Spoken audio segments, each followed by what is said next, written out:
A História da Matemática. Versão brasileira São de Vera Cruz Estúdios. Distribuição Sinapse.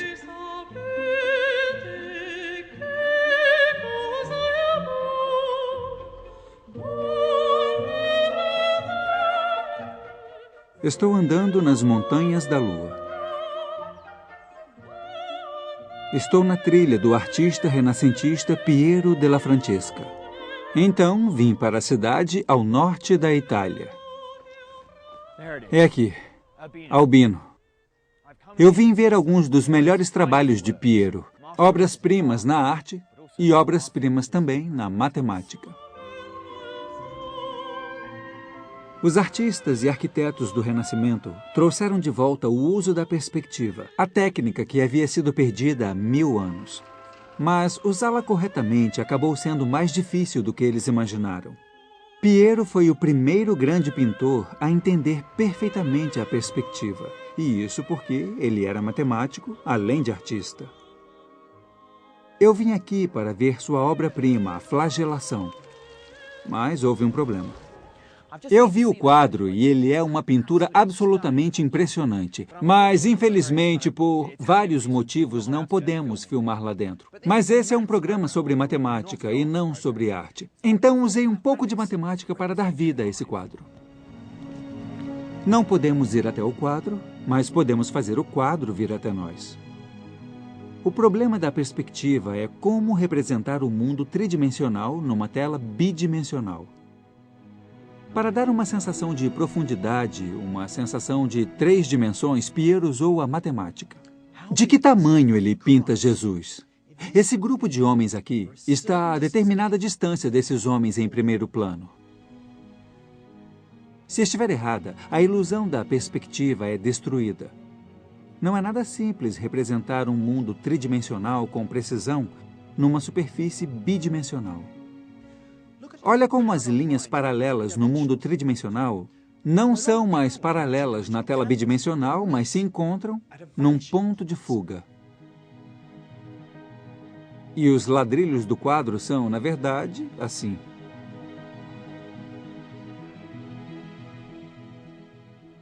O que aparece aqui é uma nova linguagem matemática que nos permite mapear uma coisa em outra. O poder da perspectiva desencadeou um novo jeito de ver o mundo, proporcionando desta forma uma revolução matemática. O trabalho de Piero foi o início de uma nova maneira de entender a geometria, mas ainda passariam 200 anos até que outro matemático continuasse de onde ele parou.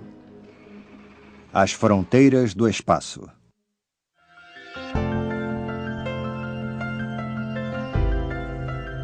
Nossa jornada veio para o norte. No século XVII, a Europa assumiu o comando das ideias matemáticas que o Oriente Médio tinha. Grandes passos foram dados na geometria dos objetos fixos no tempo e no espaço. Na França, na Alemanha, na Holanda e na Grã-Bretanha, a corrida agora era para o entendimento da matemática de objetos em movimento. E a busca por essa nova matemática começou aqui, nessa aldeia no centro da França. Descartes. Só os franceses dariam o nome de um matemático a uma cidade. Imagine na Inglaterra uma cidade chamada Newton, ou Boole, ou Cayley. Não, eu acho que não. Mas na França, eles realmente valorizam os matemáticos. Essa é a cidade de Descartes, no Vale do Loire. Ela recebeu o nome do famoso filósofo e matemático há 200 anos. Descartes nasceu aqui em 1596, uma criança doente que perdeu sua mãe ainda muito jovem. Assim, ele pôde ficar na cama todas as manhãs até às 11 horas, uma prática que se manteve por toda a sua vida. Para fazer matemática, às vezes você tem que esquecer as distrações e mergulhar num mundo de formas e padrões. Descartes achava a cama o melhor lugar para chegar a seu estado meditativo. E eu acho que eu entendo. A casa onde Descartes fazia suas meditações agora é um museu dedicado a todas as coisas cartesianas. Venha comigo. Essas peças de exposição organizadas pela curadora Sylvie Garnier mostram como suas ideias filosóficas, científicas e matemáticas se encaixavam. Também mostram aspectos menos conhecidos da vida e da carreira de Descartes. Então, ele decidiu ser soldado do exército protestante e também do exército católico. Não havia problema para ele, porque ele não era patriota. Sylvie está sendo delicada. Descartes, na verdade, era um mercenário. Ele lutou pelos protestantes alemães, pelos católicos franceses e por quem mais o pagasse. Numa manhã de outono, em 1628, ele estava no exército da Bavária, acampando às margens de um rio gelado. A inspiração geralmente aparece em lugares muito estranhos. Contam uma história de que Descartes não pôde dormir uma noite porque ficou acordado até tarde. Ou talvez tivesse comemorado o dia de São Martin e bebeu demais. Ele tinha problemas em mente, estava pensando em seu tema preferido na filosofia, mas que achava muito frustrante. Como é que se pode saber alguma coisa? Então entrou em um sonho. E nele compreendeu que o segredo era calcar a filosofia nos fatos indiscutíveis da matemática. Ele percebeu que os números varreriam as teias da incerteza. Ele queria publicar todas as suas ideias radicais, mas ficou preocupado sobre como elas seriam recebidas na França Católica. Então fez suas malas e foi embora. Descartes encontrou um lar aqui na Holanda. Ele foi um dos campeões da nova revolução científica que rejeitou a visão dominante de que o Sol girava em torno da Terra, uma opinião que havia deixado cientistas como Galileu em grandes apuros com o Vaticano. Descartes percebeu que aqui, entre os protestantes holandeses, ele estaria seguro, principalmente na antiga cidade universitária de Leiden, onde valorizavam a matemática e a ciência. Eu também vim a Leiden. Infelizmente, cheguei tarde. Oi!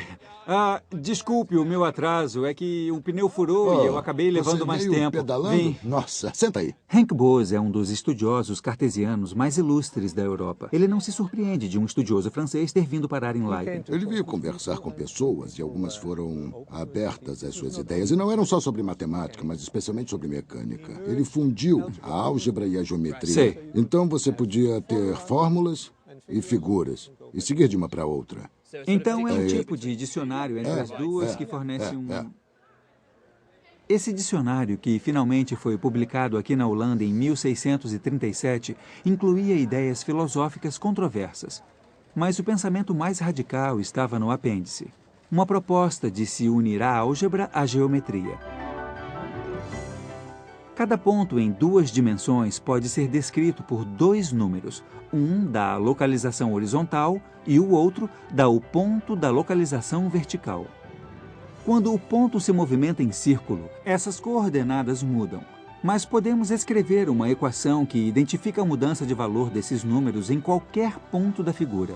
De repente, a geometria se transformou em álgebra. Usando essa transformação da geometria em números, você pode dizer, por exemplo, se a curva nessa ponte é parte de um círculo ou não. Não precisava usar os olhos, só as equações da curva revelariam seus segredos.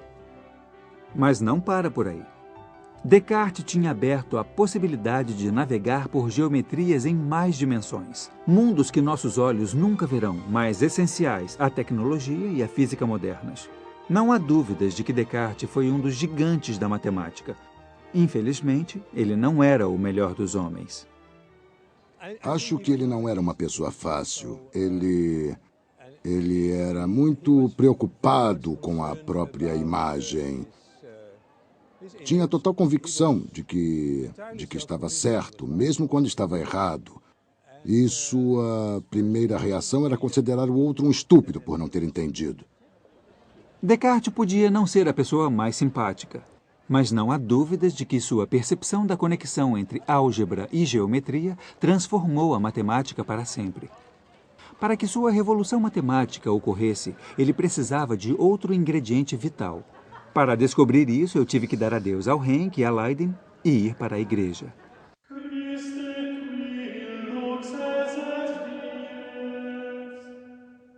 Não sou religioso, mas não há dúvidas de que muitos matemáticos do tempo de Descartes tinham fortes convicções religiosas. Talvez seja só coincidência, Mas talvez seja porque matemática e religião são ideias que formam um conjunto indiscutível de axiomas. 1 mais 1 é igual a 2. Deus existe. Acho que sei em qual desses axiomas eu acredito. No século XVII, um monge parisiense frequentou a mesma escola de Descartes. Ele amava a matemática tanto quanto amava Deus, e via a matemática e a ciência como evidências da existência de Deus. Marin Mersenne era um grande matemático. Uma de suas descobertas sobre números primos levou seu nome. Mas ele também é reconhecido por sua correspondência. De seu mosteiro em Paris, Mersenne agia como um ás da internet do século XVII, recebendo e também transmitindo ideias. Não é muito diferente agora. Ficamos como monges matemáticos pensando em nossas ideias e depois enviando uma mensagem a um colega, esperando uma resposta. Havia um espírito de comunicação matemática na Europa do século XVII que não existia desde os gregos. Mersenne insistia que as pessoas lessem o novo trabalho de Descartes sobre geometria. Ele também fez algo tão importante quanto publicou as novas descobertas sobre as propriedades dos números, feitas por um amador desconhecido que acabaria rivalizando com Descartes como o maior matemático de seu tempo, Pierre de Fermat. Jogos Matemáticos, Instituto de Pesquisa para o Ensino de Matemática. Aqui em Beaumont-de-Lomagne, perto de Toulouse, moradores e visitantes vieram celebrar a vida e o trabalho do filho mais ilustre da cidade. Mas eu não sei bem o que esses gladiadores fazem aqui. E a aparição desse camelo também é uma surpresa. O próprio homem teria aprovado a ideia de usar a diversão e os jogos para aumentar o interesse pela matemática. Diferente do aristocrático Descartes, Fermat não consideraria inútil ou trivial criar um festival da matemática. Matemática em ação. É bonito. Bem legal. A maior contribuição de Fermat à matemática foi inventar a teoria moderna dos números. Ele criou uma ampla gama de conjecturas e teoremas sobre números, incluindo seu famoso último teorema, a prova que intrigou matemáticos por mais de 350 anos. Mas pouco me ajuda agora. Separá-las é a parte fácil, juntar que é a mais difícil. Tá bom, quantas peças eu tenho? Tenho 6 peças. Acho que preciso dar alguma simetria a isso. Acho que ele vai me dizer como fazer isso e eu não quero ver. Eu odeio que me digam como resolver um problema. Não vou olhar. Ele está rindo de mim agora.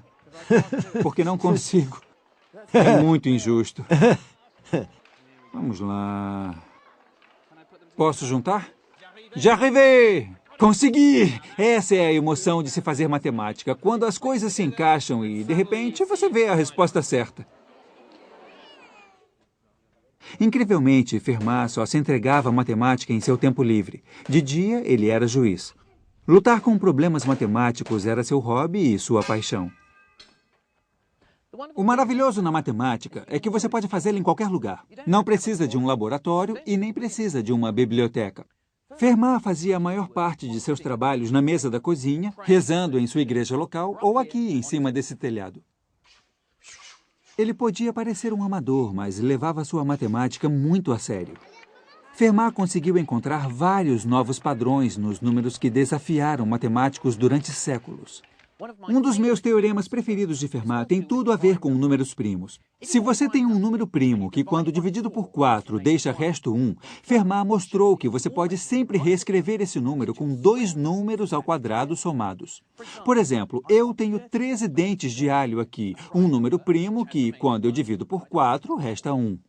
Fermat provou que você poderia reescrever esse número como 2 números ao quadrado somados. Então, 13 pode ser reescrito como 3 ao quadrado mais 2 ao quadrado, ou 4 mais 9. O incrível disso é que Fermat provou que isso funciona com qualquer número primo que deixe resto 1 na sua divisão por 4. Você pode sempre reescrever esse número como 2 números ao quadrado somados. Meu Deus! O que eu adoro nesse dia é a diversão da matemática. E Fermat certamente gostava de brincar com os números. Ele adorava procurar padrões. E o lado intrigante da matemática é que ele queria provar que esses padrões estariam ali para sempre. Mas, além de ser a base para a diversão e os jogos dos anos seguintes, a matemática de Fermat teria sérias aplicações. Um de seus teoremas, o Pequeno Teorema, é a base dos códigos para proteger nossos cartões de crédito na internet. A tecnologia na qual confiamos hoje vem toda de escritos do matemático no século XVII. Mas a utilidade da matemática de Fermat não é nada comparada à de nosso próximo grande matemático. E ele não vem da França, mas de sua grande rival. No século XVII, a Grã-Bretanha surgia como potência mundial. Sua expansão e ambições exigiam novos métodos de medidas e cálculos, e isso deu um grande impulso à matemática. As cidades universitárias de Oxford e Cambridge produziam matemáticos de acordo com a demanda. E o maior deles foi Isaac Newton.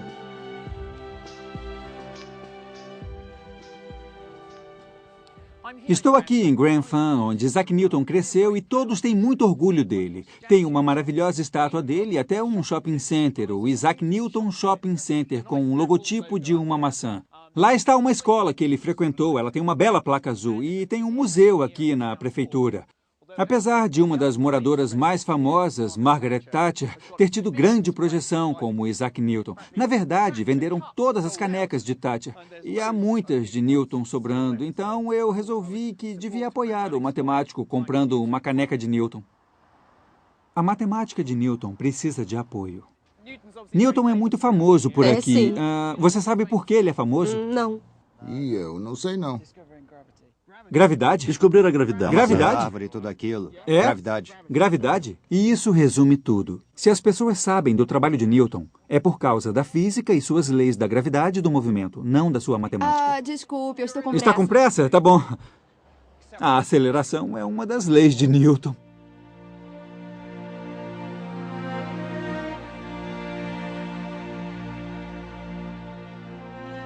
"13 quilômetros ao sul de Grantham, na cidade de Woolsthorpe, onde Newton nasceu, eu conheci uma pessoa que partilha da minha paixão pela sua matemática. Essa é a casa. Nossa, é linda. Jack Stedall é uma fã de Newton e quer muito me mostrar a casa onde ele foi criado. Aqui é o que se pode chamar de sala de jantar. Eu tenho certeza de que não chamavam assim, É. mas é a sala onde eles comiam perto Sei. da cozinha. Linda Claro que lareira. devia haver fogo aí. É, nossa, quem E era dera, limpinho, está frio. ele meio... Seu pai era um fazendeiro iletrado que morreu pouco antes de Newton nascer. Senão, o destino do jovem Isaac teria sido muito diferente. E aqui é o quarto dele. Ah, que bonito. É aconchegante. Eles preservaram muito bem, tem uma É. sensação de realidade, de voltar no tempo. tem sim. Eu vejo que ele era bagunceiro como eu. Olha o estado da cama. Acho que deixei minha cama assim hoje de manhã. Newton odiava seu padrasto. Mas foi esse homem que fez com que ele se tornasse um matemático e não um criador de ovelhas. Eu acho que ele não era uma criança notável. Então há esperança para É. todas as crianças por aí, né? Eu acho que ele teve um currículo escolar mediano. Tinha poucos amigos. Acho que eu não faria questão de conhecê-lo. Mas adoro a matemática dele. Ela é maravilhosa. Newton voltou de Cambridge a Lincolnshire durante a Grande Praga de 1665, quando tinha apenas 22 anos. Em 2 milagrosos anos, ele desenvolveu aqui a teoria da luz, descobriu a gravitação e rascunhou uma abordagem revolucionária da matemática, o cálculo. Funciona assim. Eu vou acelerar esse carro de 0 a 100 o mais rápido que eu puder. O velocímetro mostra que as velocidades mudam o tempo todo, mas essa é apenas uma média. Como eu posso dizer precisamente qual é a minha velocidade em cada instante? Veja como. Enquanto o carro corre pela estrada, podemos desenhar um gráfico em cima dela com a altura em cada ponto da estrada, mostrando quanto tempo o carro levou para chegar àquele ponto. Eu posso calcular a média de velocidade entre 2 pontos A e B na minha viagem, registrando a distância percorrida e dividindo pelo tempo que eu levei para chegar de um ponto a outro. Mas e a velocidade exata do primeiro ponto A? Se eu aproximar o ponto B até o primeiro ponto, tenho um período de tempo menor e a velocidade se aproxima do verdadeiro valor. Mas no momento, parece que eu vou calcular 0 dividido por 0. O cálculo permite que isso faça sentido. Ele permite que a gente saiba a velocidade exata e também a distância precisa percorrida em qualquer momento no tempo. Isso dá sentido às coisas às quais não damos importância. Isso. Se eu deixo cair essa A maçã, distância e a velocidade estão mudando e o cálculo pode lidar com tudo isso. o que contrasta com os gregos, a Grécia tem uma geometria bastante estática. Isso.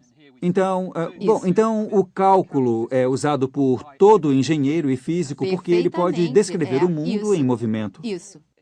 É o único jeito de você lidar com a matemática do movimento ou da mudança. Há muita matemática nessa maçã. Eu vou comer. O cálculo de Newton nos permite entender o mundo em mutação, as órbitas dos planetas, os movimentos de fluidos. Através da força do cálculo, podemos ter um modo de descrever com precisão matemática o complexo e movimentado mundo natural.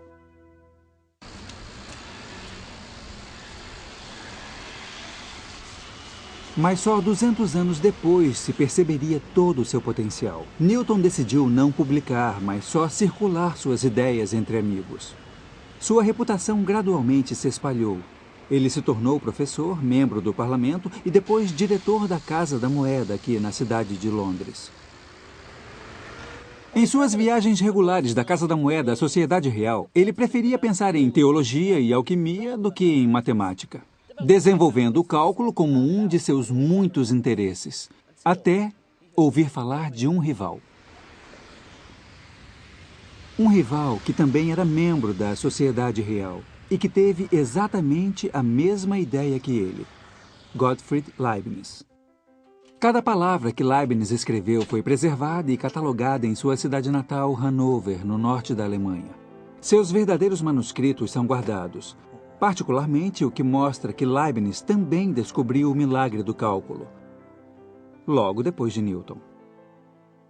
Que idade ele tinha quando escreveu? Ele tinha 29 anos nessa época. Em 2 meses, ele desenvolveu o cálculo diferencial e o cálculo Sério? integral. 2 meses? Veloz e furioso quando isso se mesmo. trata de matemática.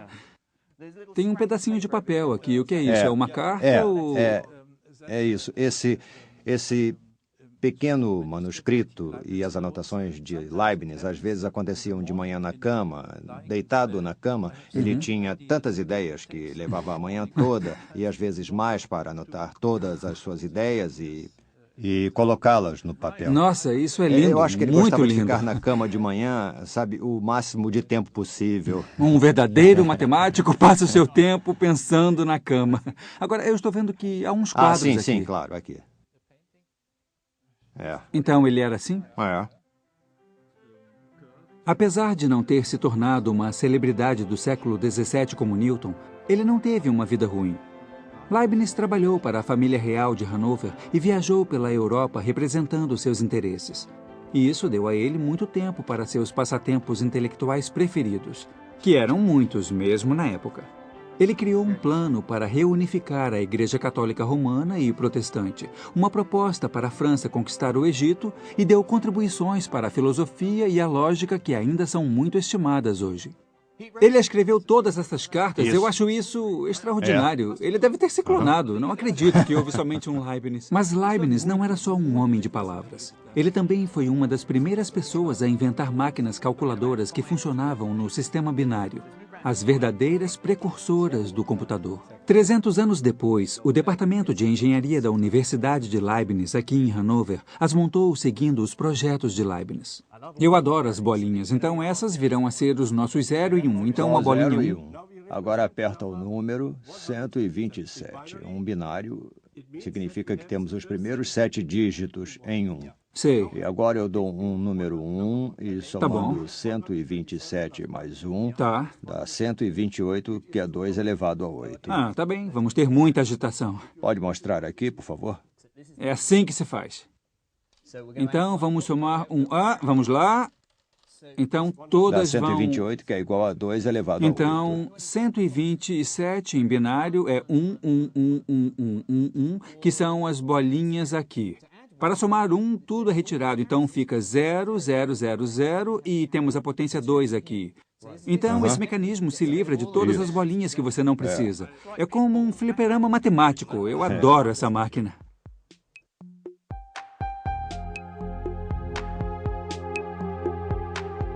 Depois de um dia de trabalho duro, Leibniz geralmente vinha aqui aos famosos jardins de Herrenhausen. Agora no meio de Hanover, mas na época ficava nos limites da cidade. Há algo entre a matemática e as caminhadas, eu não sei. Você trabalha na mesa o dia todo, a manhã toda, em um problema e a sua cabeça fica confusa e você só quer dar uma volta e deixar seu subconsciente assumir o controle. E às vezes tem um estalo só olhando as árvores ou sei lá. Eu tive as minhas melhores ideias enquanto caminhava pelo parque local. Então espero que haja alguma inspiração aqui no local de passeio de Leibniz. Eu não tive tempo de livrar minha mente dos desafios matemáticos porque depois que Leibniz viveu aqui, alguém construiu um labirinto. Há uma fórmula matemática para se sair de um labirinto se você puser sua mão esquerda na parede do labirinto e continuar com ela, continuar dando voltas. Uma hora você sai, é a teoria. Vamos ver se funciona.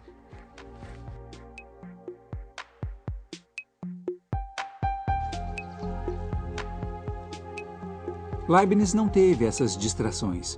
Em 5 anos, ele trabalhou nos detalhes do cálculo, aparentemente independente de Newton, apesar de saber sobre o trabalho dele.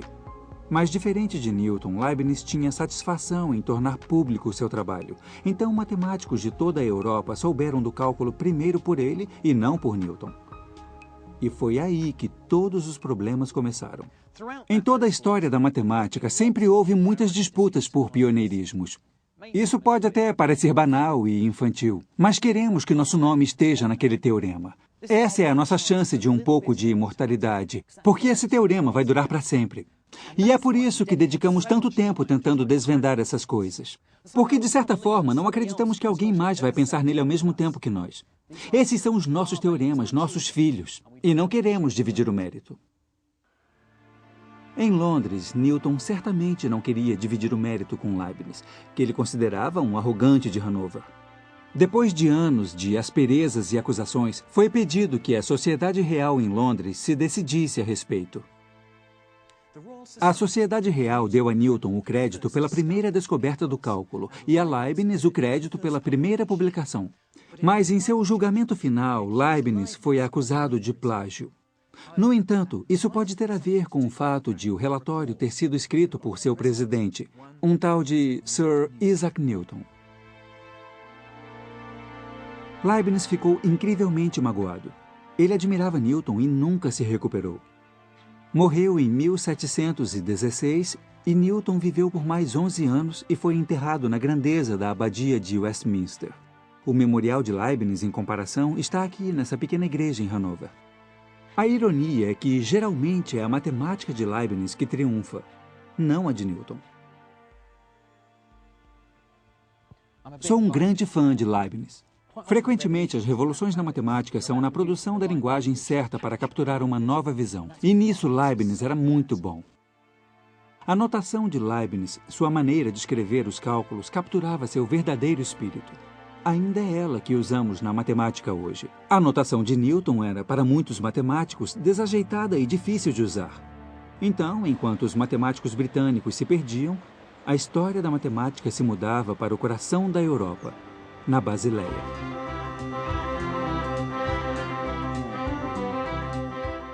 No seu auge, no século XVIII, a cidade livre da Basileia, na Suíça, foi o núcleo comercial de todo o mundo ocidental.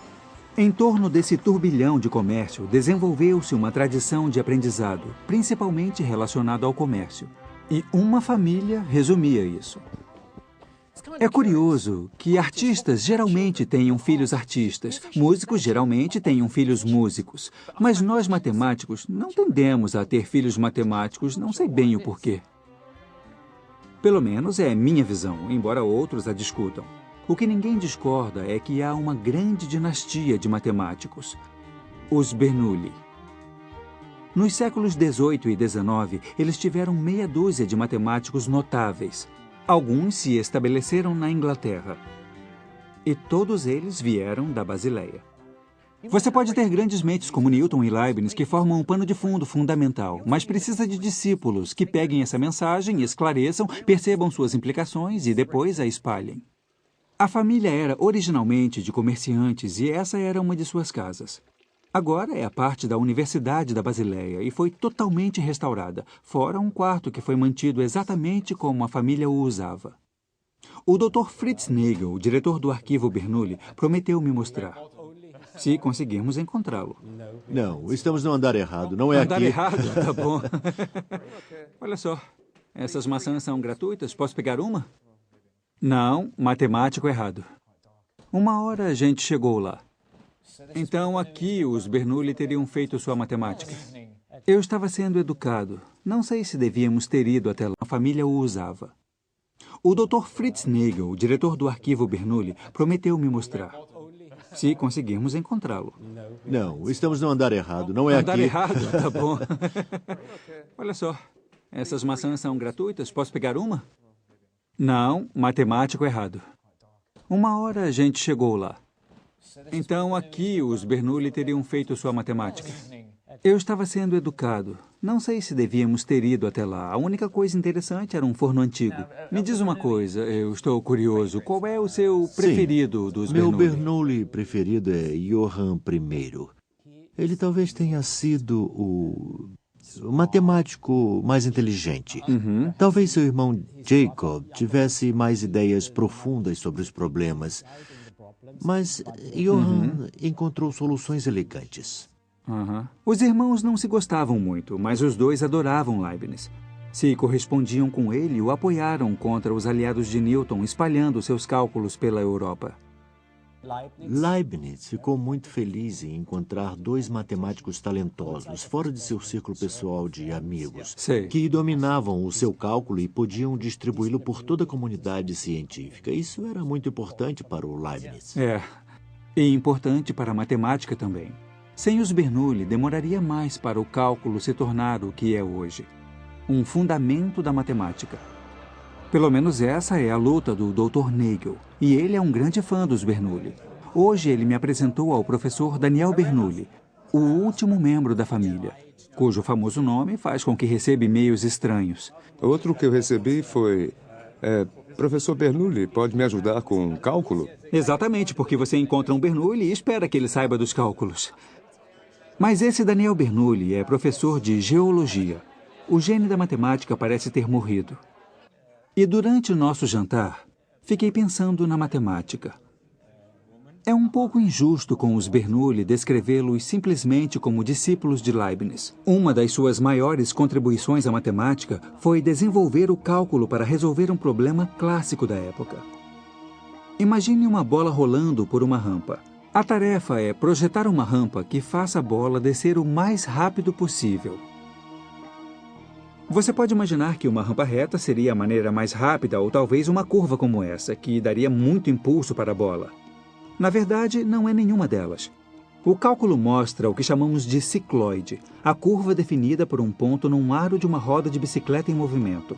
Essa aplicação do cálculo pelos Bernoulli, que ficou conhecida como cálculo de variações, se tornou um dos aspectos mais poderosos da matemática de Leibniz e Newton. Investidores usam para maximizar lucros. Engenheiros exploram para minimizar o uso de energia. Arquitetos aplicam para otimizar construções. Ele se tornou um dos pontos fundamentais do nosso mundo tecnológico moderno. Enquanto isso, as coisas ficavam mais interessantes no restaurante. Esta é a minha segunda surpresa. Eu quero apresentar o Sr. Leonhard Euler, Daniel Bernoulli. Leonhard Euler é um dos nomes mais conhecidos na matemática. Esse Leonhard é um descendente do original, um aluno proeminente de Johann Bernoulli. Eu sou a 9ª geração e o 4º Leonhard da nossa família, depois do primeiro Leonhard Euler, o matemático. Essa é a história. Sei, e você é matemático? Na verdade, eu sou analista de negócios, mas eu posso bancar o matemático com o nome que eu tenho. Todo mundo deve esperar que você prove a teoria de Riemann. Está no sangue, né? Talvez seja por isso que Leonhard decidiu não seguir os passos de seu ilustre ancestral. Ele teria muito que provar.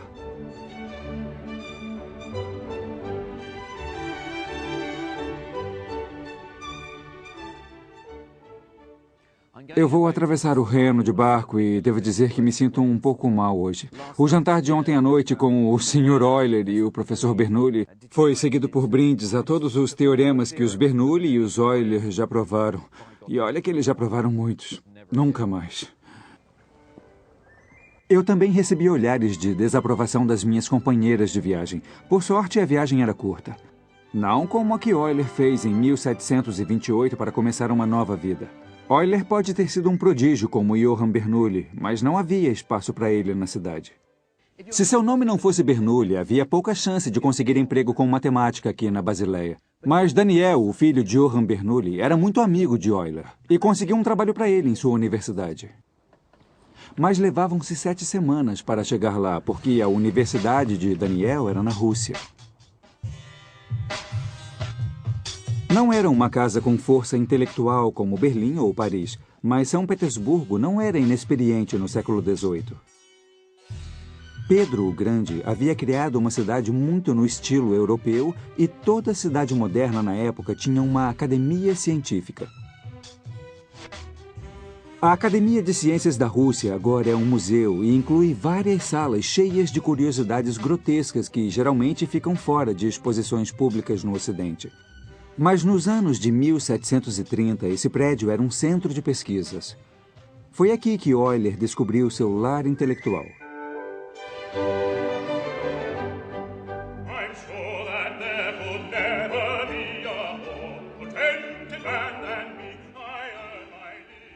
Muitas das ideias que transbordavam na época, cálculo de variações, a teoria dos números de Fermat, se cristalizavam nas mãos de Euler. Mas ele também criou uma matemática incrivelmente moderna, terminologia e notação. Muitas das notações que uso hoje na matemática foram criadas por Euler, como o E e o I. Euler também popularizou o uso do símbolo π. Ele até combinou esses números em uma das fórmulas mais bonitas da matemática. E elevado a I vezes π é igual a -1. Uma incrível proeza da alquimia matemática.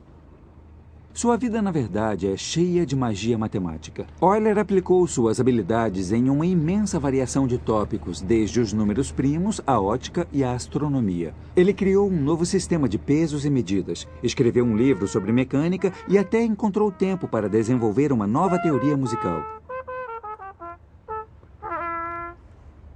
Eu penso nele como um Mozart da matemática, e essa visão é partilhada pelo matemático Nikolai Vavilov, que me encontrou na casa que foi dada a Euler por Catarina a Grande. Euler viveu aqui de 66 a 83, e do ano em que veio para São Petersburgo até o ano em que ele morreu, ele foi membro da Academia de Ciências da Rússia, e o seu maior matemático. É exatamente o que diz aí. E o que é agora? Agora é uma escola. Uma escola? É. Podemos entrar e ver? Está bem. Não sei bem se Nikolai aprovaria, mas quem não arrisca...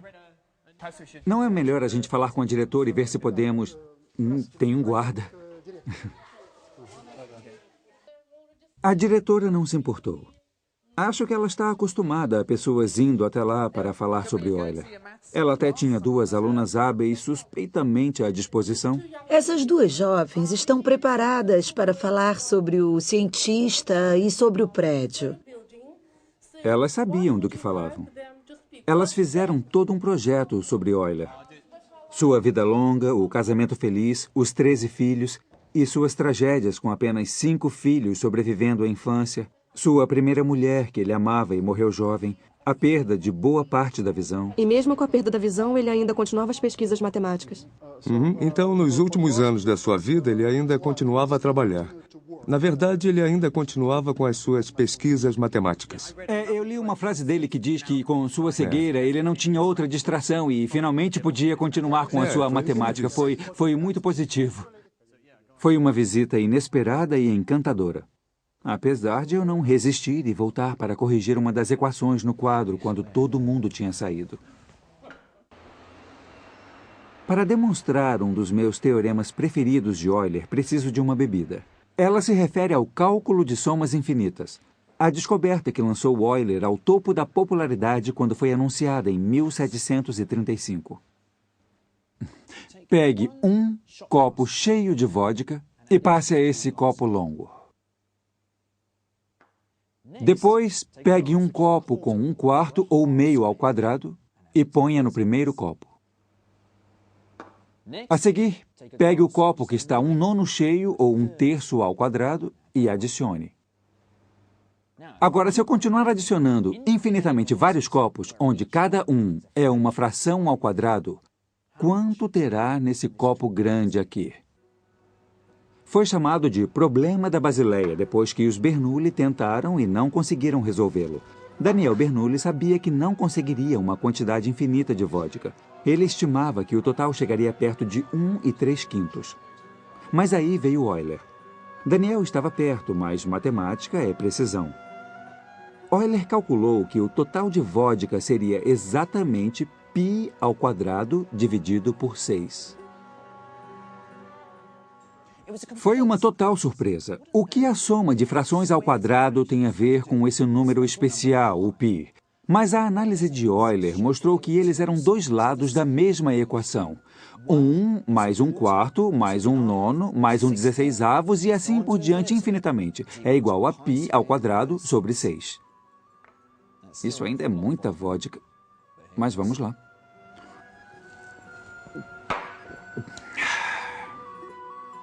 Euler certamente seria difícil de ser seguido.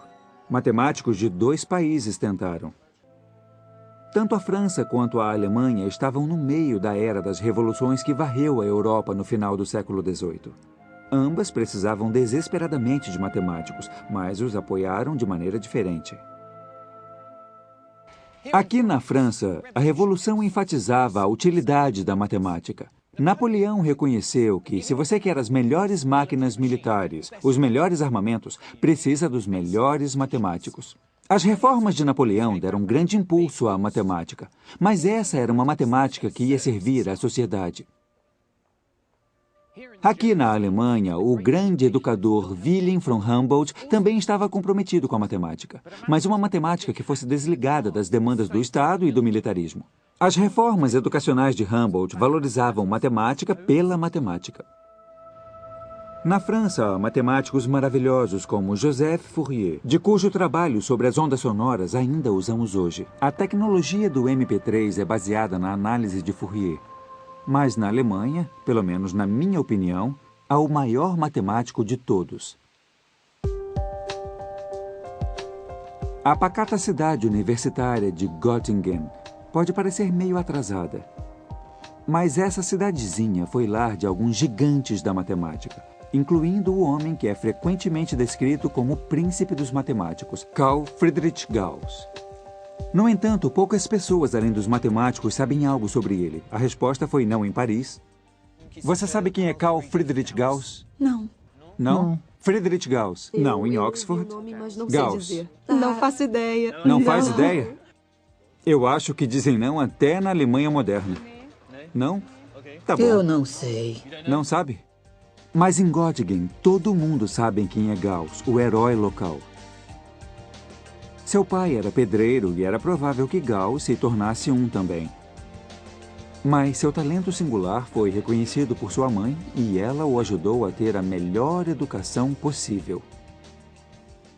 De vez em quando se ouvia falar de um novo prodígio que tinha passado ao nível avançado aos 10 anos, ido para a universidade aos 12, mas ninguém se compara a Gauss. Já aos 12 anos, ele criticava a geometria de Euclides. Aos 15 anos, ele descobriu um novo padrão nos números primos que frustrou os matemáticos durante 2000 anos. E aos 19 anos, descobriu a configuração de uma forma de 17 lados que ninguém conhecia antes de seu tempo. Seus sucessos precoces encorajaram Gauss a fazer um diário. Você ainda pode ler aqui na Universidade de Göttingen, se entender latim. Felizmente, eu tive ajuda. O primeiro texto é de 1796. É possível levantar? É, mas cuidado com isso. É uma das coisas mais valiosas que essa biblioteca possui. Eu acredito nisso. Ele escreve lindamente. É esteticamente muito agradável. É sim. Mesmo para quem não entende o que está escrito, acha bonito de olhar. Mas eu vou colocar no lugar porque é muito delicado. O diário prova que algumas ideias de Gauss estavam 100 anos à frente de seu tempo. Aqui estão os sinais e inteiros. Um tipo de matemática bem diferente. Isso. Essas foram as primeiras abordagens da teoria das funções elípticas, que foi uma das suas maiores descobertas. Então já está ficando bem sofisticado. E aqui você vê algo que é basicamente o aparecimento da função zeta de Riemann. Nossa, meu Deus. É muito impressionante. A função zeta se tornou um elemento vital atualmente para se entender a distribuição dos blocos construtores de todos os números primos. Tem um lugar aqui no diário em que ele diz: fiz uma descoberta maravilhosa hoje. E, aliás, o meu filho nasceu. Vemos as prioridades dele. É mesmo. Acho que eu conheço alguns matemáticos assim também. As minhas prioridades pelo resto da tarde estavam claras. Eu precisava de outra caminhada. Felizmente, Göttingen é rodeada de boas trilhas em bosques. Era o local ideal para eu pensar mais sobre as descobertas de Gauss.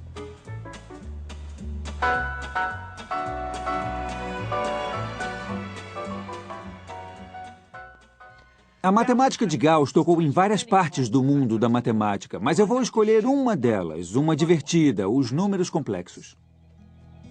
Nos séculos XVI e XVII, os matemáticos europeus imaginaram a raiz quadrada de -1 e deram o símbolo de I a ela. Eles não gostaram muito, mas isso resolveu as equações que não podiam ser resolvidas de outra forma. Os números complexos nos ajudaram a entender as ondas de rádio e a construir pontes e aviões. Eles também são a chave para a física quântica, a ciência do mundo subatômico, e nos deram um mapa para vermos como as coisas realmente são. Mas no início do século XIX, eles não tinham mapa nem imagens de como os números complexos se conectavam com os números reais. Onde está o número novo? Não há espaço na reta numérica para a raiz quadrada de -1. Eu tenho os números positivos aqui e os negativos aqui. O grande passo é criar uma nova direção dos números perpendicular à reta numérica, e é aí que a raiz quadrada de -1 está. Gauss não foi o primeiro a criar essa figura bidimensional de números, mas foi a primeira pessoa a explicá-la claramente. Ele criou uma imagem para que as pessoas entendessem como os números complexos funcionam, e assim que desenvolveram essa figura, seu imenso potencial pôde ser desencadeado. Essa matemática levou à segurança financeira de Gauss. Ele poderia ter ido a qualquer lugar, mas estava feliz em passar o resto de sua vida na sonolenta Göttingen. Infelizmente, com o crescimento de sua fama, seu caráter se deteriorou. Um homem conservador e tímido, ele se tornou cada vez mais desconfiado e rabugento. Muitos jovens matemáticos por toda a Europa viam Gauss como um deus e enviavam a ele seus teoremas, suas conjecturas, até algumas provas. Mas ele nem sempre respondia, e quando respondia, era geralmente para dizer que eles estavam errados ou que havia provado aquilo. Sua recusa ou falta de interesse no trabalho de mortais menos geniais às vezes desencorajava matemáticos muito talentosos a continuar com suas ideias.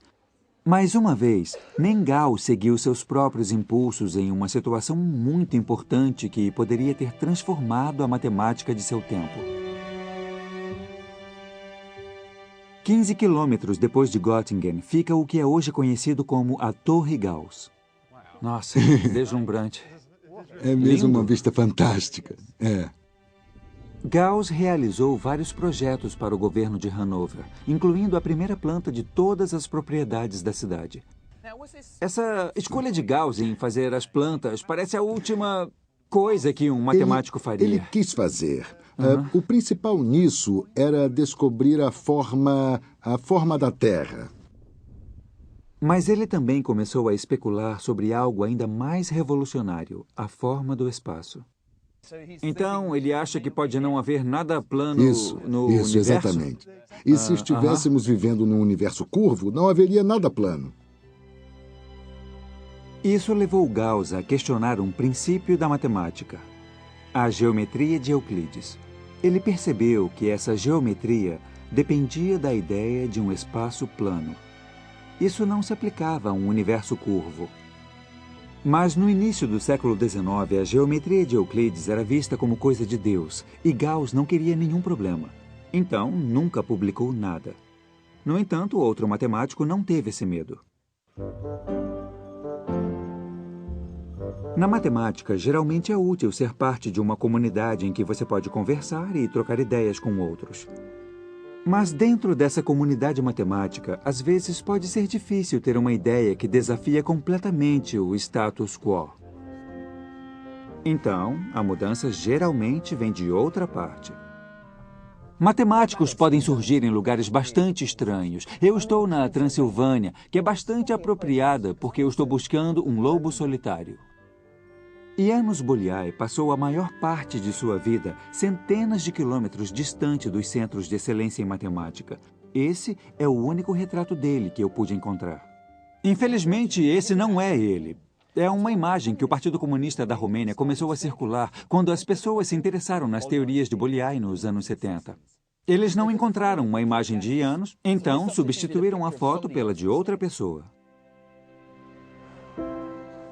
Nascido em 1802, János era filho de Farkas Bolyai, que era professor de matemática. Ele percebeu que seu filho era um prodígio da matemática. Então, escreveu ao seu velho amigo Carl Friedrich Gauss, pedindo que ele desse aulas ao garoto.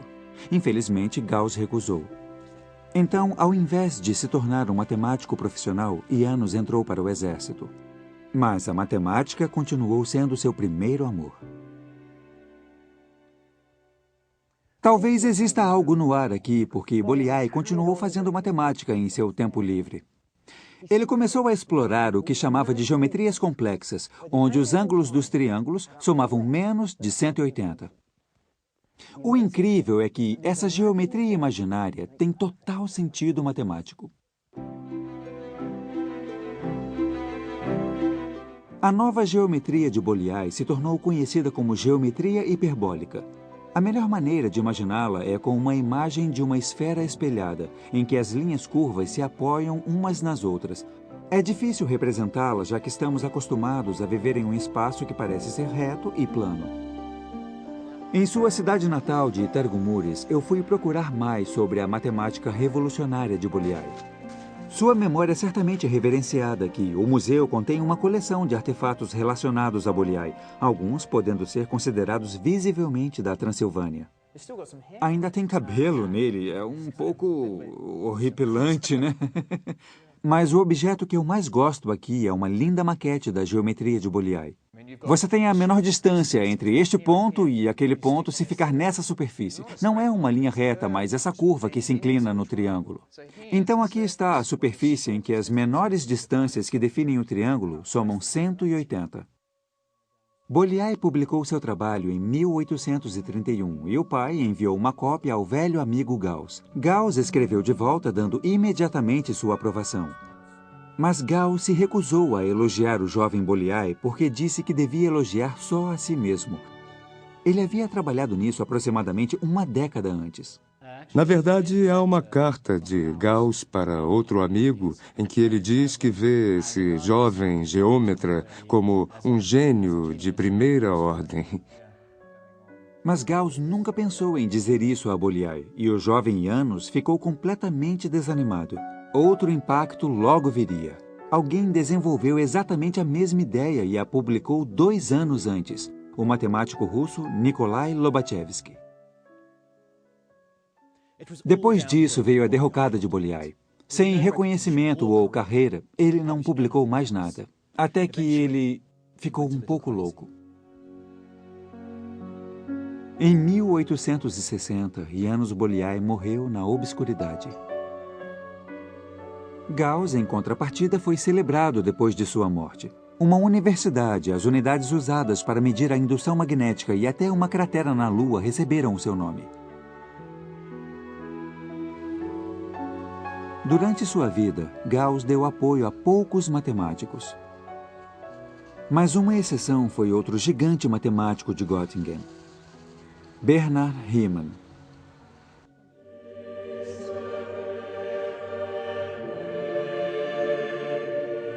Seu pai era pastor e foi cristão toda a sua vida. Mas Riemann foi um menino tímido que sofria de tuberculose. Sua família era grande e pobre e a única coisa que o jovem tinha a seu favor era uma excelência na matemática. Essa foi sua salvação. Muitos matemáticos como Riemann tiveram infâncias difíceis, sem convívio social, e suas vidas pareciam estar desmoronando. Foi a matemática que deu a eles um sentido de segurança. Riemann passou muito tempo de sua vida na cidade de Lindenburg, no norte da Alemanha. Essa era sua escola local, construída como resultado das reformas educacionais de Humboldt no início do século XIX. Riemann foi um de seus primeiros alunos. O diretor encontrou uma forma de fazer o garoto tímido desabrochar. Ele teve a liberdade de usar a biblioteca. Um novo mundo se abriu para ele. E um dos livros que encontrou lá foi um do matemático francês Legendre sobre a teoria dos números. Seu professor perguntou como ele estava se saindo. Ele respondeu: "Eu entendi todas as 859 páginas desse livro maravilhoso." Foi uma estratégia que obviamente deu certo para Riemann, porque ele se tornou um brilhante matemático. E uma das suas mais famosas contribuições à matemática foi uma aula em 1852 sobre os fundamentos da geometria. Na aula, Riemann primeiro descreveu o que a geometria realmente era e sua relação com o mundo. Depois ele esboçou o que a geometria poderia ser, como a matemática tinha vários tipos de espaço e que só um deles era o espaço plano de Euclides no qual parecíamos viver. E ele só tinha 26 anos. E isso foi bem recebido? As pessoas reconheceram a revolução? Não havia como as pessoas tornarem essas ideias concretas. Sei. Isso só ocorreu 50 anos depois, 60 anos depois, com Einstein. Com Einstein. Bom, então esse é o verdadeiro início da revolução que termina com Einstein, a Exatamente, relatividade. Isso. A matemática de Riemann mudou como vemos o mundo. De repente, uma geometria de mais dimensões surgiu. O potencial estava lá desde Descartes, mas foi a imaginação de Riemann que fez ele acontecer. Ele começou sem impor nenhuma restrição às dimensões. Essa era uma coisa bastante nova em sua maneira entendi. de pensar tudo. E alguém como Bolyai estava pensando em novas geometrias, mas novas geometrias bidimensionais. Novas geometrias bidimensionais. Sei. Mas Riemann depois se livrou de todas as limitações das 2 ou 3 dimensões e começou a pensar em mais dimensões. E isso foi algo inovador. Aham. O espaço multidimensional está no centro de boa parte da matemática feita hoje. Na geometria, na teoria dos números e em vários outros ramos da matemática, as ideias de Riemann ainda surpreendem e maravilham. Ele morreu em 1866, com apenas 39 anos. Hoje, os resultados da matemática de Riemann estão por toda parte. O hiperespaço não é mais ficção científica, mas fato científico. Em Paris, até tentaram visualizar como ficam as formas em mais dimensões. Como o artista renascentista Piero teria feito um quadrado dentro de um quadrado para representar um cubo na tela bidimensional, o arquiteto aqui de La Défense construiu um cubo dentro de um cubo para representar uma sombra de um hipercubo de 4 dimensões. É com o trabalho de Riemann que temos finalmente a abertura matemática para explorarmos esses mundos na mente. Levou um tempo para que essa abertura servisse, mas sem essa era de ouro da matemática, de Descartes a Riemann, não haveria cálculo, nem física quântica, nem relatividade, nada da tecnologia que usamos hoje. Mas o mais importante, sua matemática destruiu obstáculos e nos permitiu ver o mundo como ele realmente é. Um mundo bem mais estranho do que imaginamos.